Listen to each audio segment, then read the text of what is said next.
Hello. So my name is Santiago Melgarejo, and this is the channel Essential Investments. So we thank you guys again for coming back to our channel. I know it's been over a year since I've last posted. I've gotten sick from that time, and it kind of hindered my posting. But now I'm getting better. So I'm definitely going to be posting much more. And just for the first relaunch of Essential Investments, I actually called one of my good friends, Spencer Gaines. He is a professional Forex trader. He's been trading Forex for, I would say, 5 years or so. Yeah. And he's probably the only other person besides my mentor that I would trust regarding Forex. And I really wanted to thank him for coming out here today, and I really appreciate it. So without further ado, go ahead. Yeah, I want to say first and foremost, thank you for having me, Santi.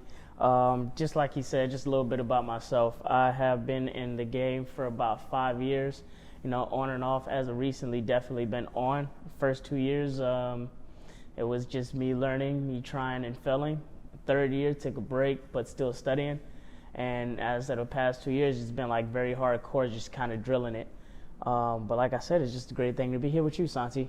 Thank you. So I've actually had a lot of my students and past students, people that are mentored, and people actually from my Instagram, from YouTube, that have been messaging me like, hey, when are you gonna post a video regarding Forex? I'm new to Forex. I want to learn how to trade the markets. I don't know about brokers. I don't know about leverage. I don't know about swap fees. And today we're gonna tackle all of those questions. That's why I brought my good friend Spencer onto the show, and I'm really excited to get into it. So I say we just dive right in. Let's get it. So there's various types of traders. There's swing traders, day traders, intraday traders, and scalpers.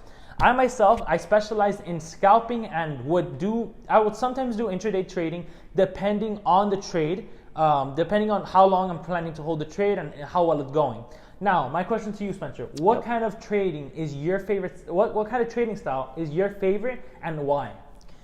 So when I started, I definitely was a big intraday trader. So I would trade throughout the day, hold it for like 2, 3, 4 hours, depending on the pair that I was trading.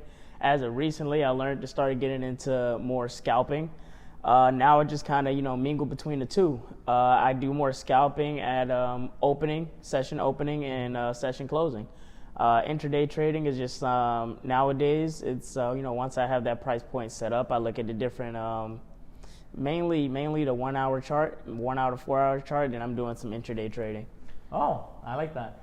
So I like that he mentioned about the closing and the opening. So that's actually something that we could talk about. But before I get to that topic, one thing that I've been asked a lot is Santi, what session is the best session? So for you guys that new members or new viewers that don't probably know this, there's 3 different sessions in the Forex market. There is the New York session, and there's the London session, and there's the Tokyo session. I personally, I would mostly trade London sesh. London sesh is from like 3 a.m. until like, I would say 6:30 a.m. And I would always trade the London sesh, and I would get into the early New York sesh, which starts at like, I would say like 9, right? Yeah, it starts around 9. Yeah, it starts at 9, and I would stay up until like 12 and just trade that kind of like that time frame. And that would mostly be the bulks of my trades. Now for you, my question to you is, what session is your preferred session, and why? I definitely love the London session. The London session is just my thing, because the pairs within the London session are yields better returns, but it also has that high risk factor whenever you're like swinging in there. But it's right around that time, 1 o'clock in the morning, 12 a.m. It's a time that I'm up. It's something that I can do. And the pairs are just wonderful. I trade Euro NZD and Euro odd. So, and given that both of those kind of go hand in hand in the same direction sometimes, give or take, trading both of those and just leaving those in there. Again, that's that intraday trading. Just leaving both of those in there over a span of time, it usually works out for me a lot. The only time I trade the New York session is, non-farm payroll, or whenever other economic news come around the U.S.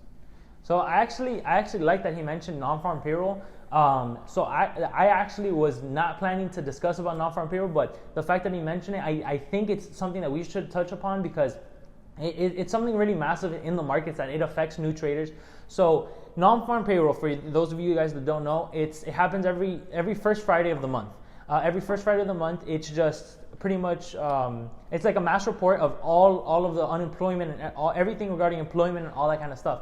But the thing is, that has such a huge impact on all markets, not just Forex. It also affects the stock market. And if you know how to trade NFP, non-farm payroll, then you can either make a lot of money or you can lose a lot of money. and I've lost a lot of money in NFP. Definitely. One of my biggest losing days come from NFP. Yeah, I think the most I've ever lost in NFP, just strictly NFP, not the most I've lost in a day, but the most I've lost in NFP by itself was 6,000. Oh, I felt that, man. That you feel it. Yeah, definitely do. Yeah. That's a loss because it happens so fast, and no stop loss or take profit is fast enough to get you out of that. Yeah, the thing is with NFP, it's so volatile, and the thing is, it can as he said, I had a stop loss and I had to take profit because I was still trading properly, but it hit my stop loss in seconds. Non-farm payroll, it's not for new traders. It's not something I would recommend, and that's actually a really good reason why I'm really glad he brought it up, because when it comes to new traders, they always tell me like, oh, what happened? I lost all my money on Friday, and it's like, what Friday was it? Is it the first Friday of the month? And it's like, yeah, it was. I was like, okay. Yeah, that's wild. So I'm actually really glad that you brought that up. Yeah. So important. Yeah, amen. So there's currently a lot of hype regarding crypto, Forex, and stock, and the stock markets, as I'm sure you have noticed. Mm-hmm. I think it's mostly due to the crazy influx from the Robinhood traders from Reddit, from the Wallstreet Bets and everything like that, and it's causing a huge influx in the market. Now, do you believe is that a positive effect on the market, or does it have a negative impact on the market? I definitely do believe that has a positive effect. It gives the players at the bottom, a chance to come up, which means that there's more money circulating through the market. It means there's more chances for a regular person to jump in and get a piece of the pie. As far as the Forex market goes, it was already a big market. You just add into the trillions that are already there. Yeah. But to me, it's a positive thing. Amen. So something that I like that he said prior. He was talking about volatility, and we were talking about volatility, and since we were talking about volatility, a lot of our viewers don't really know what volatility is, how it affects the market, and how banks and whales affect the overall market in Forex or crypto or stocks. Now, what is an easy way for you to explain to our new viewers, to our new traders, what volatility is and how the whales and banks affect the market?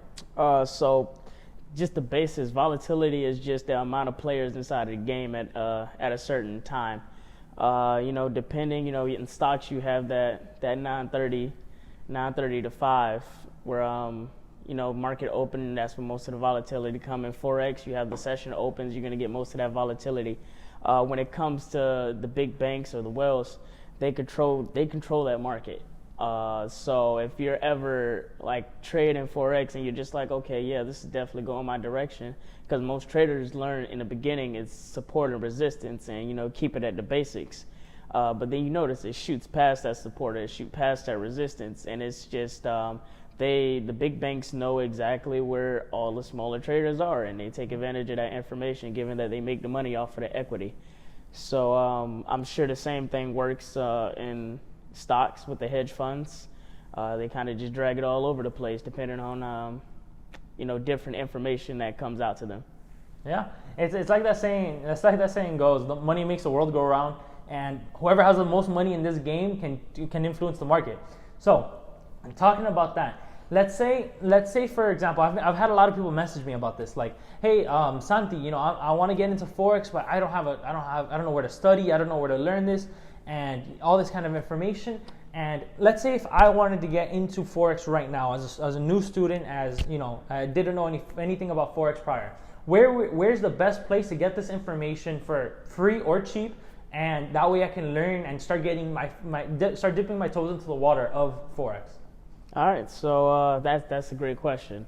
That's a great question, because a lot of people spend a lot of time on YouTube or just searching in Google, and nowadays it's the MLMs like iMarkets Live and the different players that comes in and say that they're going to teach you how to trade this, that, and the other. Me personally, I was that Google YouTube guy, so I spent a lot of time Googling. Baby Pips was definitely a great place to learn all the basics. YouTube, I watch various YouTube channels just to gain more knowledge.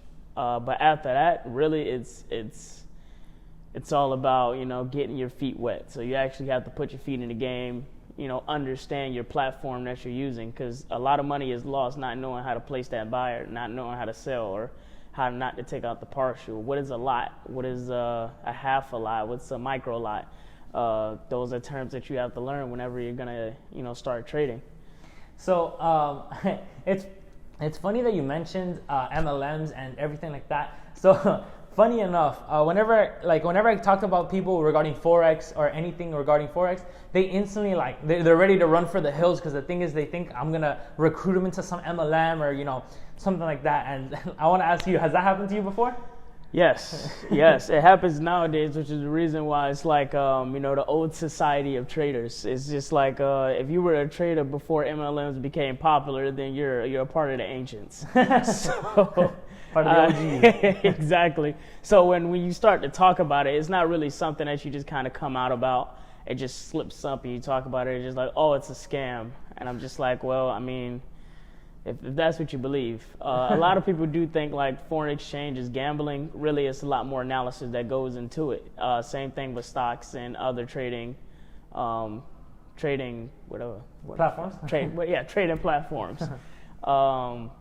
It really is just all about having that time, that dedication, knowing risk management, knowing how to save yourself from yourself. Once you get into trading, it's less about you knowing what to do. It's more about how could you control your emotions when you're in that trade. I actually like that. So talking about MLMs. So a little bit of background on me. So the reason I got my start in Forex, I'm 100% transparent regarding it.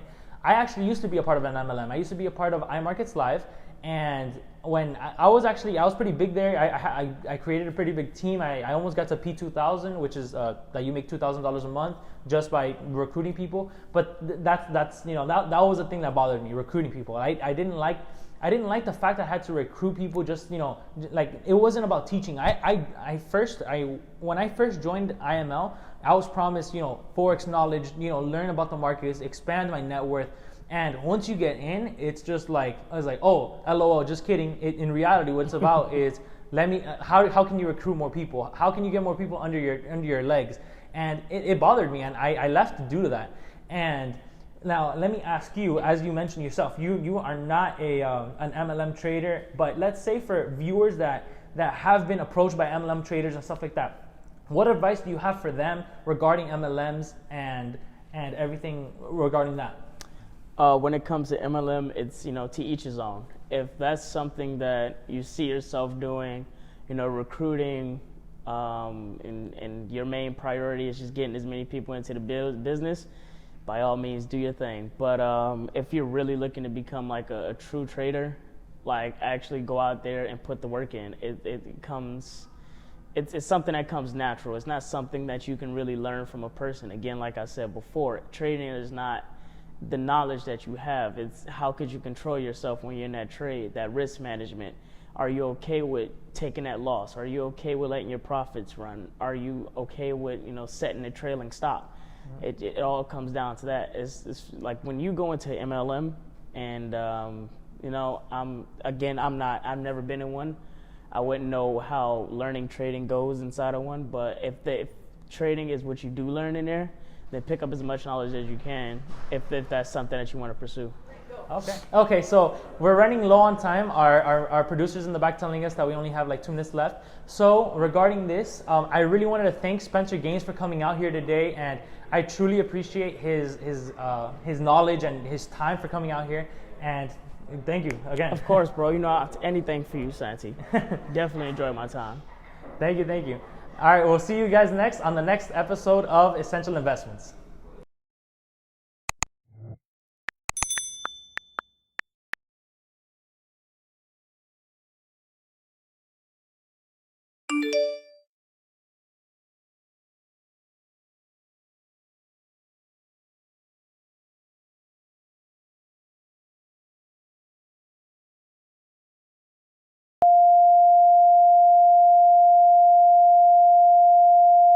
same thing like what you said, 1 to 5%. It's something easy and feasible on fuck. Okay. I think there's a pause button. Huh? Yeah. Okay. Yeah. Yeah, since the camera's gonna die too. No, Damn, it's that because was of memory. quick. Huh? That was quick. Yeah. I didn't expect it to die that quick. Yeah. Hey guys. Hello. Okay. Oh, they just gonna walk by and not, they just gonna walk by and not say shit. What type of fucking world we live in? Brokerage and so she distracted me. I hate you. I hate you. I was doing so well, man. Because I'm. Yo, it was funny because neither one of us was smiling. We were just like dead ass serious. Yeah. Serious. Oh. Someone died. Okay. All right. All right. We're back. We're back. We're back. Let's get it. Yeah. All right. Hey, we needed a blooper anyway. Yeah. Okay. All right. Okay. So, fuck. What was the thing I was saying, dude? You fucked me up, man. You were saying your students. Okay. All right. Okay. So I. Oh, we only have 4 minutes. Okay. Oh, yeah, 3, go. Okay. Run it. Okay.